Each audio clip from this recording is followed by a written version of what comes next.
Shalom saudara-saudara. Malam hari ini firman yang saya bagikan itu saya beri judul diciptakan untuk berbuat baik. Ini yang saya sampaikan ini saudara. Saya sudah mendapatkan beberapa hari atau 1 minggu yang lalu, dan ini terus ada di dalam hati saya ya saudara.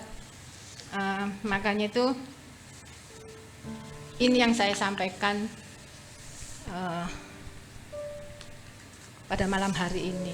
Mari kita baca di dalam Efesus 2 ayat 8 sampai dengan yang 10.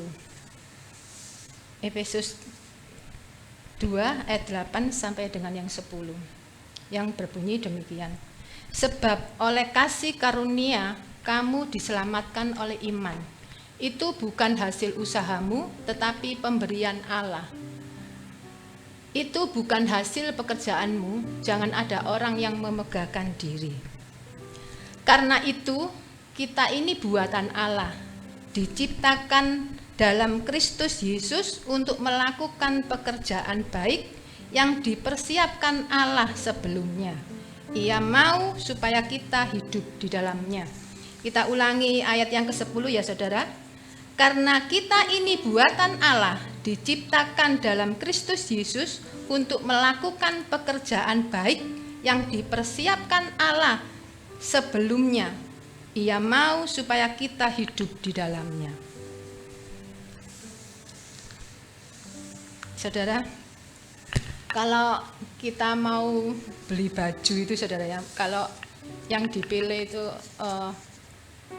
di Wonokromo itu ada 2 ya saudara. Yang DTC ada 2. Yang atas itu mall, yang lantai 2 itu Wonokromo yang lama saudara. Kalau kita mau milih baju, kalau kita di lantai 2, istilahnya kita tuh milih baju yang koden ya saudara. Baju yang yang diproduksi atau dihasilkan itu iya, istilahnya konveksi, maksudnya dihasilkan secara massal ya saudara. Tapi kalau kita ke lantai di atas yang mall, kita bisa di sana memilih yang butik ya saudara. Kalau butik itu kan dibuat dengan tangan pembuatnya ya, diukur dulu, nggak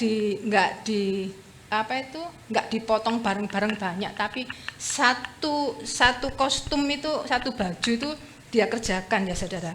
Jadi pasti ada bedanya antara barang koden, barang konveksi dengan butik ya saudara. Pasti mutunya sudah beda, standarnya itu, nilainya itu sudah lebih tinggi ya saudara daripada yang koden, dan pasti harganya lebih mahal. Nah saudara, di sini yang saya maksud bahwa kita ini ciptaan Tuhan ya saudara. Ciptaan Tuhan itu tidak tidak dibuat Tuhan itu secara bersamaan, di produk dibuat itu plek sama, kayak di mesin itu sama, semuanya cepat gitu enggak ya. Tapi kita ini saudara diciptakan Tuhan itu dibentuk dulu ya saudara. Kita baca aja di dalam Mazmur 139 ayat 13 ya saudara. Mazmur 139 ayat yang 13. Sebab engkaulah yang membentuk buah pinggangku, menenun aku dalam kandungan ibuku. Saudara, di sini nih kita ini dibentuk Tuhan, dibentuk, ditenun oleh Tuhan itu, tidak dibuat secara berbarengan, diproduksi seperti kain kain koden langsung massal banyak gitu saudara. Tapi Tuhan itu membentuk kita satu persatu. Bahkan sebelumnya Tuhan itu sudah membentuk dan merencanakan hidup kita ya saudara. Jadi kita ini sungguh menjadi ciptaan Tuhan itu yang unik di mata Tuhan. Kita ini ciptaan Tuhan yang yaitu hasil karyanya yang indah, hasil karya yang luar biasa ya saudara. Jadi kita ini menjadi milik Tuhan. kita ini kita baca jadi Efesus 1 ayat ke-14. Efesus 1 ayat ke-14, Saudara. Efesus 1 ayat 14, dan Roh Kudus itu adalah jaminan bagian kita sampai kita memperoleh seluruhnya, yaitu penebusan yang menjadikan kita milik Allah untuk memuji kemuliaannya. Di sini kita dikatakan kita ini menjadi milik Allah ya Saudara. Bahkan nanti status kita itu akan lebih sempurna lagi saat kedatangan Tuhan Yesus yang kedua kali. Jadi kita ini milik Tuhan, kepunyaan Tuhan yang diciptakan secara khusus ya Saudara. Dan Saudara, kalau kita baca lagi di dalam ayat 10, di sana dikatakan bahwa kita ini buatan Allah, milik Allah, kita diciptakan dalam Kristus Yesus. Jadi kita ini milik Allah, diciptakan dalam Kristus Yesus. Dan Tuhan itu menciptakan kita itu mempunyai tujuan ya Saudara. Yaitu di sana dikatakan bahwa untuk melakukan pekerjaan yang baik. Bahkan pekerjaan yang baik itu sudah disiapkan oleh Tuhan, bahwa pekerjaan baik yang bagaimana yang dipersiapkan Tuhan untuk kita lakukan ya Saudara. Jadi bukan pekerjaan yang cemar, bukan pekerjaan yang kotor, bukan pekerjaan yang tidak berkenan di hadapan Tuhan, tapi pekerjaan baik. Pekerjaan yang mulia. Bahkan Paulus di sana mengatakan bahwa pekerjaan baik itu telah dipersiapkan Allah sebelumnya secara khusus ya Saudara. Jadi Tuhan itu mempersiapkan pekerjaan baik bagi kita secara khusus untuk masing-masing kita ya Saudara. Tapi di sini Saudara, pekerjaan yang baik itu yang bagaimana sih? Pekerjaan baik atau perilaku, yaitu perilaku rohani yang baik. Tapi di sini juga dikatakan Saudara di dalam di dalam Efesus tadi dikatakan bahwa diciptakan dalam Kristus Yesus. Diciptakan dalam Kristus Yesus yaitu diciptakan berarti kita itu harus hidup baru dulu gitu maksud saya. Bahwa kita itu harus hidup baru dulu, bahwa kita itu harus menerima Tuhan Yesus secara pribadi, bahwa kita itu harus mendapat pengampunan dari Tuhan. Jikalau kita belum hidup baru Saudara, kita tidak bisa melakukan pekerjaan baik.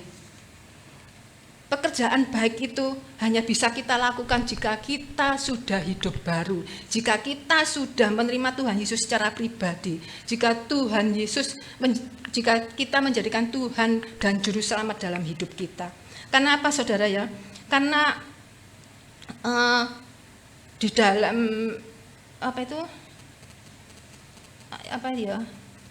karena di luar Kristus, maksud saya itu di luar Kristus itu orang-orang yang di luar Kristus itu mati dalam dosa mereka Saudara. Jadi mereka itu yang hidup di luar Kristus, mereka yang belum hidup baru, mereka itu takluk dalam keinginan daging dan hawa nafsu. Jadi perbuatan baik itu adalah rencana Allah. Pekerjaan baik itu adalah rencana Allah, yaitu untuk merealisasikan, untuk mewujudkan penyelamatan itu Saudara ya. Jadi kita itu bisa, Tuhan itu akan melakukan penyelamatan dulu. Kita harus hidup baru dulu, baru kita itu bisa mengerjakan pekerjaan baik yang Tuhan sudah sediakan, Tuhan sudah persiapkan sebelum kita dijadikan ya Saudara.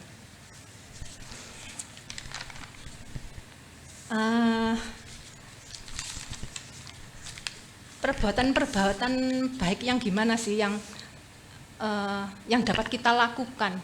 Pekerjaan-pekerjaan baik apa sih yang Tuhan mau kita lakukan? Yang Tuhan sudah sediakan bahkan sebelum kita ini dibentuk ya Saudara. Kita bisa melayani Tuhan melalui ya seperti kita di gereja ini, saudara. Kita bisa ambil bagian di dalam setiap komisi-komisi yang ada di gereja kita. Kita bisa melayani Tuhan untuk anak-anak terlantar. Kita bisa mengunjungi orang-orang sakit. Kita juga bisa berdoa bagi orang-orang yang belum mengenal Tuhan. Kita juga bisa berbagi pada orang-orang yang membutuhkan. Kita bisa juga menyumbang apa aja yang dibutuhkan oleh gereja untuk pertumbuhan gereja, ya saudara. Dan sebenarnya masih banyak pekerjaan-pekerjaan baik yang bisa kita lakukan supaya apa, saudara-saudara ya? Karena Tuhan itu punya rencana untuk hidup kita. Tuhan itu sedang mempersiapkan kita untuk bekerja bagi Dia, ya saudara, untuk hal-hal yang lebih besar di dalam kehidupan kita. Tuhan itu mempunyai rencana dan tujuan yang unik untuk setiap masing-masing kita. Tuhan telah memberikan kita itu karunia-karunia yang berbeda, yang bisa kita pergunakan untuk memajukan kerajaan Tuhan. Jadi kita bisa melakukan banyak hal di gereja kita bisa melakukan banyak hal di pekerjaan kita, di rumah kita, dimanapun kita berada, ya saudara, kita bisa melakukan itu. Jadi Tuhan sudah menyiapkan pekerjaan-pekerjaan yang baik yang bisa kita lakukan. Oleh karena itu, saudara, bagaimana kita bisa melakukan pekerjaan baik yang Tuhan sudah persiapkan terlebih dahulu bagi kita? Bagaimana kita harus melakukannya? Bagaimana kita tahu bahwa pekerjaan-pekerjaan baik yang bagaimana yang menjadi bagian dari kita, ya saudara? Yaitu kita itu harus memusatkan setiap tindakan kita sesuai dengan arahan Tuhan.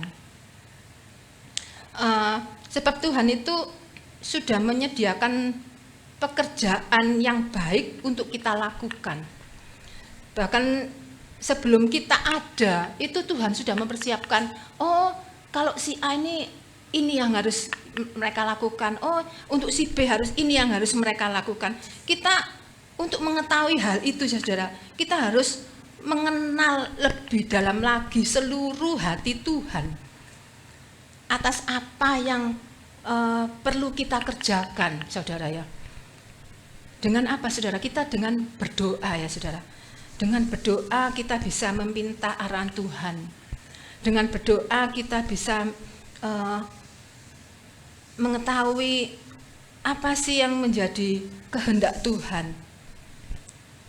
Dengan berdoa, Roh Kudus itu akan mengarahkan kita.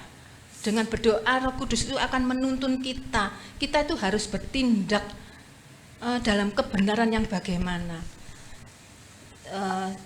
Mungkin seperti halnya kalau bisa juga Roh Kudus itu, ya saudara, menunjukkan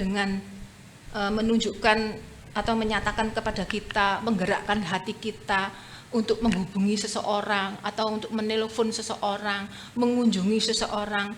Mungkin orang itu sedang dalam pergumulannya, mungkin orang itu sedang membutuhkan pertolongan, mungkin orang itu sedang membutuhkan orang yang ada di dekatnya. Roh Kudus itu bisa menggerakkan hati kita, saudara ya, untuk mengunjungi, mungkin untuk mengunjungi orang-orang yang membutuhkan dukungan kita, orang-orang yang membutuhkan semangat dari kita, ya saudara. Bisa juga Roh Kudus itu, saudara, memberikan kita itu kekuatan ketika kita itu menghadapi seseorang yang menjengkelkan, ya saudara ya, menghadapi seseorang itu yang menyebalkan. Seringkali ya, bukan dengan orang lain, saudara ya, dengan keluarga kita pun kita juga akan menemui orang-orang yang saudara-saudara kita, orang-orang di sekitar kita, orang dekat kita itu yang menjengkelkan kita, ya saudara. Dan apa itu, Tuhan itu akan memberikan kita kekuatan untuk menghadapi hal-hal yang demikian, saudara. Itu termasuk perbuatan-perbuatan baik, ya saudara, pekerjaan-pekerjaan baik yang harus kita lakukan, ya saudara. Dengan apa itu tadi, dengan juga berdoa, dengan membaca firman Tuhan, saudara. Dengan membaca firman Tuhan tiap hari ya saudara. Dengan membaca firman Tuhan itu kita akan Tuhan itu akan mengungkapkan seluruh isi hatinya melalui firman yang kita baca ya saudara. Seperti apa itu? Ya ini yang saya bagikan ini ya saudara. Yang saya bagikan ini saya mendapatkan itu mungkin 1 minggu yang lalu ya saudara. Ketika apa itu? Saya membaca firman Tuhan ini yang ada di dalam Efesus ayat 2 terutama ayat yang 10 ya saudara.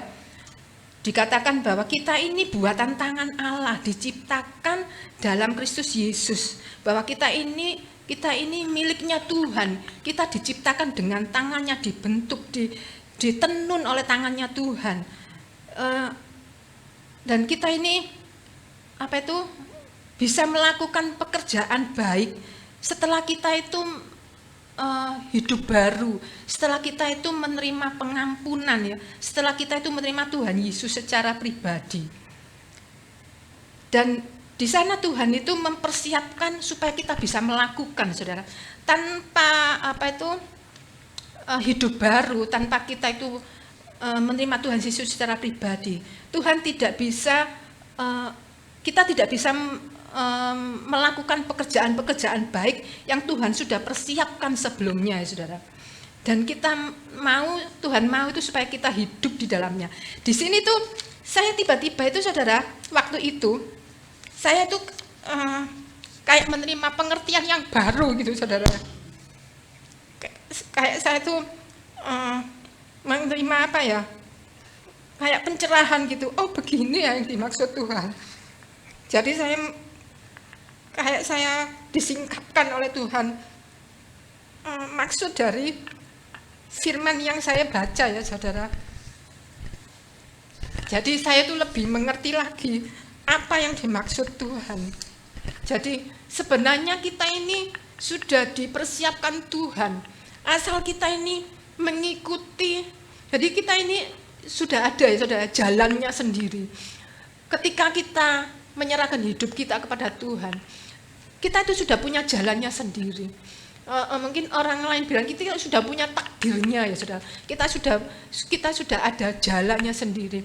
Kalau kita tidak apa itu tidak taat, kalau kita tidak mempunyai hubungan yang dekat dengan Tuhan, kita tidak tahu ya saudara pekerjaan-pekerjaan baik yang gimana yang bisa kita lakukan ya saudara. Kadang kalau kita apa itu kadang kita gini ya saudara, apa itu kita bisa aja seringkali ya kita itu berdoa kepada Tuhan, kita minta pertolongan Tuhan itu untuk keinginan kita pribadi, untuk kesenangan kita, untuk supaya Tuhan itu menggenapi kemauan kita. Tapi jarang sekali kita itu berdoa, tanya kepada Tuhan, Tuhan benarkah, kalau mungkin benarkah saya harus melakukan ini, benarkah Tuhan ini sesuai dengan kehendak-Mu, Tuhan saya mau masuk sekolah ini, benar enggak Tuhan saya sekolah di sekolahan ini, benar enggak Tuhan saya melakukan pekerjaan yang baru ini, benar enggak Tuhan saya menerima proyek-proyek yang baru ini. Jarang sekali ya saudara, kita itu minta Tuhan itu supaya keinginan kita, jadi kita itu sudah menentukan saya mau kekayaan seperti ini, saya mau kesuksesan seperti ini, ketentraman hidupku yang seperti ini, tapi kita tidak bertanya kepada Tuhan yang bagaimana yang Tuhan mau supaya kita dapat melakukan pekerjaan yang Tuhan inginkan dalam hidup kita. Tapi seringkali justru kita yang mau Tuhan melakukan kehendak kita, bukan kita melakukan kehendak Tuhan ya saudara. Jadi kalau walaupun suatu saat kita ada di pekerjaan yang salah, mungkin kita ada di dalam rumah tangga yang salah, mungkin kita berada di dalam proyek-proyek yang salah, dalam banyak hal yang tidak sesuai dengan kehendak kita, saudara. Karena itu apa, saudara? Karena itu keinginan kita, ya saudara. Kita tidak pernah melibatkan Tuhan dalam segala hal. Kita tidak mempertanyakan dulu apa yang Tuhan mau untuk kita lakukan. Padahal Tuhan itu jauh sebelumnya sudah mempersiapkan apa yang harus kita lakukan, ya saudara.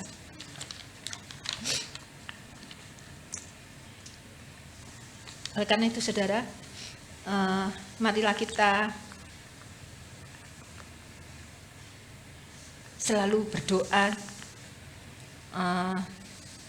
menyediakan waktu yang terbaik untuk Tuhan, supaya kita dapat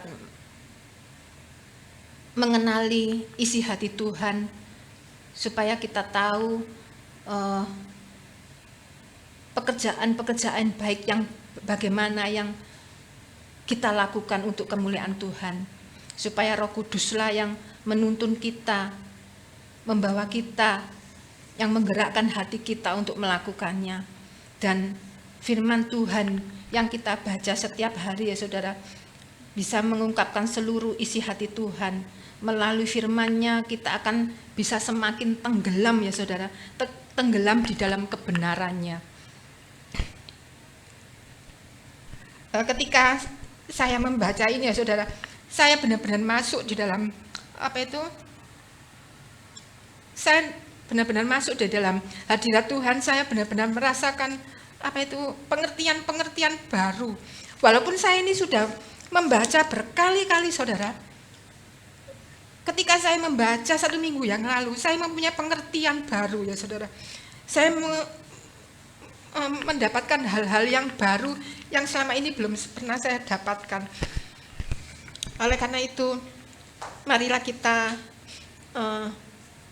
tetap setia untuk membaca firman Tuhan, supaya kita dapat memahami pekerjaan baik apa yang Tuhan sudah sediakan untuk kita, supaya kita dapat melakukan bagi kemuliaan nama Tuhan.